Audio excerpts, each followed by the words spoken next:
Hello friends, welcome to the surprise education. I am Himanshu. तो हम लोगों की जो परसेंटेज की प्लेलिस्ट यानी सीरीज चल रही है, उसका आज हम लोग पार्ट 3 देखेंगे। देखो कुछ क्वेश्चन देखते हैं। जैसे है 8436 का 33 सही 1/3% प्लस 128 इक्वल क्वेश्चन मार्क का 66 सही 2/3%। देखो इसको नॉर्मली कैसे लोग सॉल्व करते हैं। 33 या 99, 99 और एक 100/3, इसमें टाइम खराब होता है। तो देखो हम लोगों ने परसेंट टू फ्रैक्शन कन्वर्जन जो पढ़ा था, उसके हिसाब से इसकी वैल्यू कितनी होती है 1/3। इसकी वैल्यू कितनी होती है 2/3। तो डायरेक्ट हम लोग ऐसे ऐसे सॉल्व करेंगे। 8436 का मतलब होता है मल्टीप्लाई। इसकी वैल्यू हो जाएगी 1/3 प्लस 128 इक्वल क्वेश्चन मार्क की जगह क्वेश्चन मार्क लिखा रहेगा तो या एक्स लिख दो। इक्वल इसकी वैल्यू होती है 2/3। सॉल्व करो इसे। 3 एकम 3 दूनी 6 बचे 2, 3 8 24, 3 एकम 3, 3 दूनी 6। तो ये हो गया 2812 प्लस 128 बराबर 2x/3। देखो इन्हें जोड़ो तो 8 2 10 के 0, यहाँ से 1 1 1 2 2 4 8 1 9 और ये 2 बराबर 2x/3। 2 से काट दो इसे। 2 एकम 2, 2 चौके 8, 2 सत्ते 14, 1 0। अब क्रॉस मल्टीप्लाई होगा तो 3 का यहाँ गुणा हो जाएगा। गुणे 3 0, 3 सत्ते 21, 3 चौके 12, 13 14, 3 एकम 3 1 4 यानी 4410। तो हमें देखो डायरेक्ट ऐसे सॉल्व करना है। ये नहीं कि एग्जाम में इनका मल्टीप्लाई कर रहे हैं कहीं भी। ये एक बेसिक क्वेश्चन था, लेकिन एग्जाम में परसेंटेज का वर्ड प्रॉब्लम आएगी। मतलब एक वर्ड प्रॉब्लम होगी, उसमें ये बीच में कहीं आ गया तो हमें इसकी डायरेक्ट वैल्यू लिखनी है 1/3। अगर ये कहीं आ रहा है तो इसकी डायरेक्ट वैल्यू लिखेंगे हम लोग 2/3। तो इसका आंसर हो जाएगा 4410 यानी कि ऑप्शन नंबर डी। आज का अगला क्वेश्चन देखेंगे। 450 का 35% प्लस 20 का x% बराबर 1296 माइनस 148। देखो हम लोगों ने कल पढ़ा था कि अगर a% ऑफ b लिखा हो तो हम लोग इसको लिख सकते हैं b% ऑफ a। तो देखो इसको हम लोगों ने लिख दिया 450% ऑफ 35। आपस में परसेंटेज को शिफ्ट कर दो तो कोई फर्क नहीं पड़ता है। और इसमें भी करो तो 20% ऑफ x बराबर 1296 में 248 घटा दो तो कितना आ जाएगा। 6 में से 8 गया, 16 में से 8 गया 8, यहाँ पर बचा 1 कम करो तो 9 में से 1 गया 8 यानी 8 में से 4 गया 4। यहाँ पर 2 में से 2 गया 0 यानी 1048। अब देखो इसके बाद अब देखो इसको हम लोग कैसे सॉल्व करेंगे। डायरेक्ट करना है, मल्टीप्लाई वैसे नहीं करेंगे। देखो जैसे कोई भी नंबर है अपने आप में 100% होता है। 35 से ये अपने आप में कितना है 100%। ठीक है। और देखो 450% को अपन लोग ऐसे लिख सकते हैं 400 और प्लस 50%। ठीक है। इसको 450% को ऐसे लिखा जा सकता है 400 प्लस 50%। अब देखो ये सब क्यों कर रहे हैं, यहाँ पे लग रहा होगा टफ, लेकिन जब बड़े बड़े क्वेश्चन होते हैं तो आसान हो जाते हैं ऐसे करने से। 35%, 35 अपने आप में 100%। अब इसका हमें निकालना हो 400%, तो सीधा 4 गुना कर दो। 35 का 4 गुना कितना होगा, 35 का 2 गुना होता है 70, 70 का 2 गुना 140 यानी 35 का 4 गुना हो जाएगा 140। तो 400% की वैल्यू हमें मिल गई है 140। और देखो 100% की वैल्यू अगर 35 तो 50% की वैल्यू कितनी हो जाएगी, जस्ट आधी। यानी कि 50% की वैल्यू कितनी हो जाएगी, 50% की वैल्यू हो जाएगी 17.5। 35 का आधा कितना होता है 17.5। तो 50% की वैल्यू मिल गई हमें 17.5। तो यानी कि अगर हमें 35 का 450% निकालना हो तो हम लोग क्या निकालेंगे, इसका 400%। 400% कितना होगा, ये सब ओरल की जाती है, मन में सॉल्व। तो देखो 35 का 400% यानी 35 का 4 गुना यानी 35 का डबल होता है 70, 70 का डबल 140 यानी 35 का ये 400% कितना हो जाएगा 140 प्लस 50%। ये हो गया 400%। और 400% देखो इसको ऐसे कर लो और डिटेल में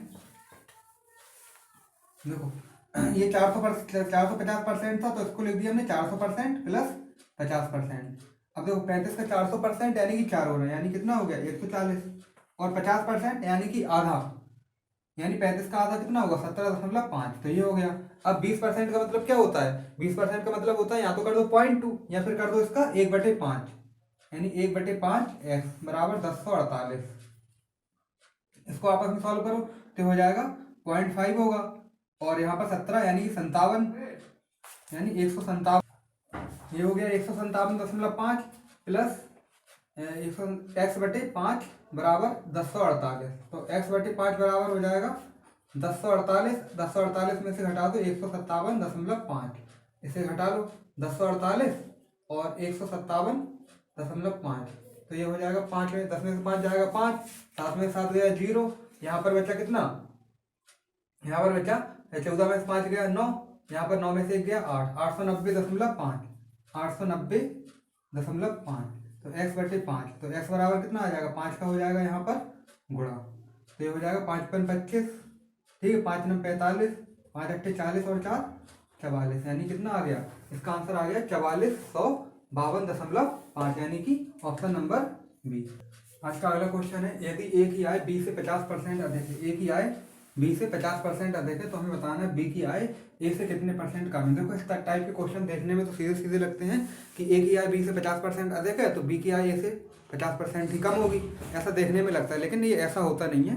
देखो इसके हम लोग 3 मेथड देखेंगे, जो मेथड अच्छा लगता है वैसे सॉल्व कर लेना आप लोग। देखो ए की आय, फर्स्ट मेथड देख रहे हैं, इसका फर्स्ट मेथड है, ए की आय बी से कितनी अधिक है, 50% अधिक है। अगर बी की है 100 तो ए की कितनी हो जाएगी, 150। तो अब हमें बताना है तो बी की आय ए से कितने % कम है, तो बी की आय देखो यहाँ पर कितनी कम दिख रही है, बी की आय दिख रही है 50 कम, बी की आय तो बताना है तो बी की आय ए से कितने % कम है। तो देखो बी की आय कितनी कम दिख रही है, ए से 50 दिख रही है, तो कमी कितनी है हमें 50 की, तो परसेंटेज कमी कितनी हो जाएगी, परसेंटेज कमी होगी जितनी कमी है अपॉन में देखो वो नंबर लिखा जाएगा किससे कंपैरिजन कर रहे हैं। तो देखो किससे हो रहा है कंपेयर, तो बी की आय ए से, यानी कंपैरिजन किससे कर रहे हैं, ए से, तो नीचे रहेगा ए की आय कितनी है 150, और परसेंटेज निकालना है तो गुणित कर देंगे 100, 50 दिया 150, यानी कि 100/3, यानी 100/3 की वैल्यू कितनी होती है, जैसे सही 1/3%। तो ये था इसका फर्स्ट मेथड। देखो अब देखो इसका अगला मेथड देखो, तो आंसर हो जाएगा ये वाला। इसका एक और मेथड देखो, सेकंड मेथड जो हम लोगों ने परसेंटेज टू फ्रैक्शन कन्वर्जन पढ़ा है, तो उस हिसाब से देखो 50% की वैल्यू कितनी होती है, 50% की वैल्यू होती है 1/2। तो ए की देखो जो नीचे होता है वो हम लोग इसकी आय मान, यदि ए की आय बी से 50% अधिक है तो ये वाली हमने मान ली बी की आय। अब ए की आय है अधिक, तो ए की आय कितनी हो जाएगी, जो ऊपर होता है कम ज्यादा होता है, तो ए की आय कितनी अधिक है, बी से 50% अधिक है, तो ए की आय कितनी हो जाएगी, 2 में 1 जोड़ो तो हो गया 3। अब हमें बताना है तो बी की आय ए से कितने % कम है, तो बी की आय कितनी कम है, कमी देखो कितनी दिख रही है, कमी दिख रही है 3 - 2 यानी 1। अब परसेंटेज कमी निकालना हो तो कमी बटे जिससे कंपेयर हो रहा हो, ए से निकालना है कंपैरिजन में, तो बटे में ए की करेंगे गुणित 100, यानी 100/3, यानी कि 33 सही 1/3%। देखो इससे भी वही आंसर आया। एक ये जो फॉर्मूला है, ये फॉर्मूला बहुत जगह काम में आता है, 100x/100 ±x, ये वाला फॉर्मूला देखो, इससे भी देख लो, ये वाला फॉर्मूला बहुत जगह यूज होगा आगे। इसमें देखो कुछ नहीं करना, ऊपर x जितने % ज्यादा हो या कम हो ऊपर x की रख दो, अगर ज्यादा है तो प्लस कर दो, कम है तो माइनस कर दो। तो देखो सीधा कुछ नहीं करना होता है इसमें, 100x कितनी % अधिक थी 50%, तो यहाँ पर लिख दिया 50 अपॉन 100। अब देखो यहाँ पर क्या थी, अधिक थी, तो यहाँ पर हम लोग प्लस ले लेंगे, यहाँ पर प्लस किया 50 बटे, सॉल्व करो 100 × 50 बटे 150, 50 से ये 3 बार घटा 100/3, यानी 100/3 यानी कितना आ गया 33 सही 1/3%। तो आंसर हो गया इसका ऑप्शन नंबर ए। तो हम लोगों ने 3 मेथड देखे, 3 में से कैसे भी इसे सॉल्व किया जा सकता है। अगला क्वेश्चन है, यदि ए की आय बी से 10% कम है, ठीक है, तो देखो इसको एक दो मेथड में से कोई सा भी 3 मेथड बताए तो उनमें से कोई सा भी एक यूज कर ले रहा है इसमें। तो देखो 100x वाला यूज करते हैं, 100x/100 ±x। ए की आय ऊपर तो x की जगह बस वही रख दो जो कितने % कम है ज्यादा है। अब देखो यहाँ पर कम था तो हमने कर दिया 100 - 10, यानी कि 100 × 10/90, 10 से 1 0 से 1 0 कटा तो ये आ गया 100/9, और इसको सॉल्व किया 9 × 9 यानी 11 सही 1/9%। और अब देखो इसको एक और मेथड से अगर सॉल्व करना हो तो ऐसे कर लो, 10% की वैल्यू कितनी होती है, सेकंड मेथड है इसका, सेकंड मेथड 10% की वैल्यू होती है 1/10, यहाँ पर हमने कर दिया ए, यहाँ पर बी। इसमें कुछ नहीं सोचना कि ए किसकी है बी किसकी है, डायरेक्ट किया जाता है ये वाला। देखो इसमें देखो ए की आय बी से 10% कम है, अगर बी की 10 है तो ए की कितनी हो जाएगी 9। अब पूछा है बी की आय ए से कितने % अधिक है, तो बी की आय देखो कितनी ज्यादा है, 1 ज्यादा है, अपॉन कंपेरिजन किससे हो रहा है ए से, तो अपॉन कर देंगे 9 × 100, यानी 100/9, इसमें भी देखो 100/9 आया था, इसमें भी आ जाएगा, यानी 11 सही 1/9%, यानी कि ऑप्शन नंबर बी। आज का अगला क्वेश्चन है, यदि ए की आय बी से 20% अधिक है, ए की आय बी से 20% कम है, तो बी की आय ए की आय का कितना प्रतिशत है। देखो यहाँ पर ध्यान से पढ़ना होता है, क्योंकि अभी जो पिछले दो क्वेश्चन थे उसमें था कितने % अधिक है या कम है, लेकिन इसमें ऐसा कुछ नहीं दिया गया है और यहीं पर गलती होती है आंसर। ए की आय बी की, तो बी की आय ए की आय का कितना प्रतिशत है, केवल इतना बताना है। तो देखो परसेंटेज टू फ्रैक्शन कन्वर्जन से कर लो या फिर डायरेक्ट कर लो। देखो ए की आय बी की आय से 20% कम है, तो अगर बी की 100 तो ए की कितनी हो जाएगी 20% कम, यानी 80। तो हमें बताना है, तो बी की आय कितनी है 100, ए की आय का कितनी प्रतिशत है, तो ए की आय से कंपैरिजन हो रहा है, तो ए की आय का कितना प्रतिशत है इंटू 100 कर देंगे। तो देखो 20 चौके 80, 20 पंचे 100, 4 से ये काटो, 4 से ये कटा 25 बार, 25 पंचे 125, तो आंसर आ जाएगा इसका ऑप्शन नंबर सी। ये वाला क्वेश्चन है, देखो इसको भी हम लोग दो मेथड से देखेंगे। यदि किसी आयत की लंबाई तथा चौड़ाई में क्रमशः, यानी लंबाई में हो रही है 20 की वृद्धि और चौड़ाई में हो रही है 25% की वृद्धि, तो हमें बताना है उसके क्षेत्रफल में कितने प्रतिशत की वृद्धि होगी।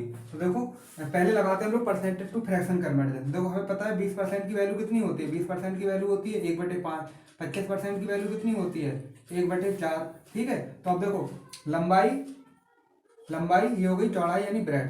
देखो लंबाई में कितनी वृद्धि हुई 20% की, तो यानी पहले अगर 5 थी तो नई वाली कितनी हो जाएगी, ऊपर होता है वृद्धि या कमी, और ऐसी चौड़ाई पहले थी 4, तो अब कितनी हो जाएगी, चौड़ाई हो जाएगी 5। अब आयत का जो क्षेत्रफल होता है लंबाई और चौड़ाई का गुणनफल होता है, तो पुराना वाला क्षेत्रफल हो जाएगा 5 चौके 20, नया वाला क्षेत्रफल हो जाएगा 6 पंचे 30।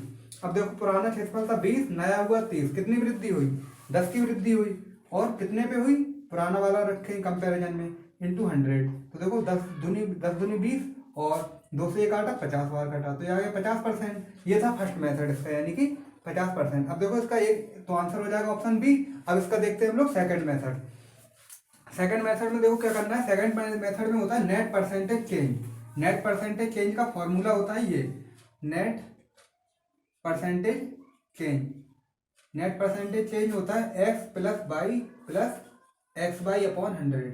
बस इस वाले फॉर्मूले में ये ध्यान रखना है, अगर यहाँ पर वृद्धि हो रही है तो हम लोग लेंगे एक्स और वाई के साइन प्लस, अगर कमी हो रही है जिसमें तो हम लोग लेंगे एक्स और वाई के साइन, जो भी कमी हो रही है वो माइनस लेंगे। और अगर आंसर हम लोगों का प्लस में आ रहा है तो मतलब नेट एरिया में वृद्धि हो रही है, और अगर आंसर माइनस में आ रहा है तो हमारे नेट एरिया में होगी कमी। तो देखो जैसे इस वाले क्वेश्चन में था लंबाई और चौड़ाई में वृद्धि हो रही थी, तो हम लोग लेंगे 20 यानी प्लस का 20, और चौड़ाई में कितनी वृद्धि हो रही थी 25, 20 प्लस 25 प्लस 20 गुणित 25/100। 25 से कितने बार कटा 4 बार, 4 से कितने बार कटा 5 बार, तो 20 प्लस 25 प्लस 5 यानी कि 25 और 5 30, 30 तो 50। तो ये डायरेक्ट परसेंटेज चेंज का फॉर्मूला होता है। ये वाला फॉर्मूला बहुत जगह यूज काम में आता है, और इससे हम लोग ज़्यादा बिना सॉल्व किए डायरेक्ट आंसर आ जाता है इसमें। तो इसका आंसर हो जाएगा ऑप्शन नंबर बी। अगला क्वेश्चन है, यदि एक आयत की लंबाई तथा चौड़ाई में क्रमशः, यानी लंबाई में होगी 10 की कमी और चौड़ाई में होगी 20 की कमी, तो हमें बताना है उसके क्षेत्रफल में कितने % की कमी होगी। तो net percentage change equal formula होता है x plus Y plus X Y upon 100। ये वाला क्वेश्चन ज़्यादातर एग्जाम में पूछे जाते हैं, इस टाइप के टीचिंग एग्जाम होते हैं जो उनमें पूछे जाते हैं। तो देखो लंबाई में कितनी कमी हो रही है 10 की, तो माइनस का साइन लेंगे। चौड़ाई में कितनी कमी हो रही है 20 की, तो फिर माइनस का साइन लेंगे, प्लस कमी हो रही है तो माइनस के साइन लेंगे अपॉन 100।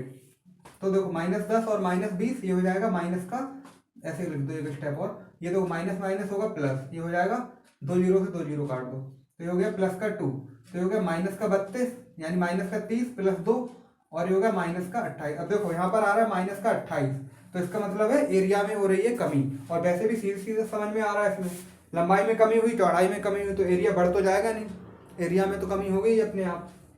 और यहाँ पर माइनस साइन भी ये बता रहा है कि एरिया में क्या हो रही है, यहाँ पर हो रही है एरिया में कमी। तो इसका आंसर हो जाएगा ऑप्शन नंबर बी। आज का अंतिम क्वेश्चन देखते हैं, यदि एक आयत की लंबाई में 30% की वृद्धि और 30% की कमी हो रही है, यानी माइनस साइन लेंगे यहाँ पर माइनस का 30, और इसकी चौड़ाई में 10% की वृद्धि हो रही है यानी ये प्लस साइन लेंगे इसका, तो बताना है कि उसके क्षेत्रफल में कितने प्रतिशत की वृद्धि होगी या कमी होगी। अगर आंसर में प्लस आ रहा है तो वृद्धि होगी, आंसर में माइनस आ रहा है तो कमी होगी। तो नेट परसेंटेज चेंज का फॉर्मूला होता है equal x plus by plus x by upon 100। तो देखो एक्स की वैल्यू कितनी है, पहले हो रही है कमी, तो हम लोग लेंगे -30 प्लस, फिर हो रही है चौड़ाई में 10% की वृद्धि, तो ये लेंगे +10 प्लस एक्स कमी हो रही है लंबाई में तो -30, एक वृद्धि हो रही है तो प्लस का ये 10 अपॉन 100, एक 2 जीरो से 2 जीरो कैंसिल हुई, -30 और प्लस का 10 यानी कितना बचेगा -20, और यहाँ पर कितना हो जाएगा -3 यानी कि -20 और -3 यानी कि -23। अब देखो माइनस आ रहा है तो यानी कि क्या हो रही है 23% की हो रही है कमी, ये परसेंटेज आता है इसमें, परसेंटेज चेंज का है। तो देखो लास्ट में माइनस साइन पे बता रहा है कि इसमें कमी हो रही है, तो देखो ये वृद्धि वाले ऑप्शन तो बेकार ही हो गए। तो अब कमी में 2 ऑप्शन है तो ये साफ साफ दिख रहा है कि इसका आंसर हो जाएगा ऑप्शन नंबर बी। तो आज हम लोगों ने परसेंटेज पे कुछ क्वेश्चन सॉल्व किए और ये हम लोगों का पार्ट 3 था। इसके साथ हम लोग कुछ और क्वेश्चन कल के पार्ट में देखेंगे। तब तक के लिए टेक केयर, थैंक यू।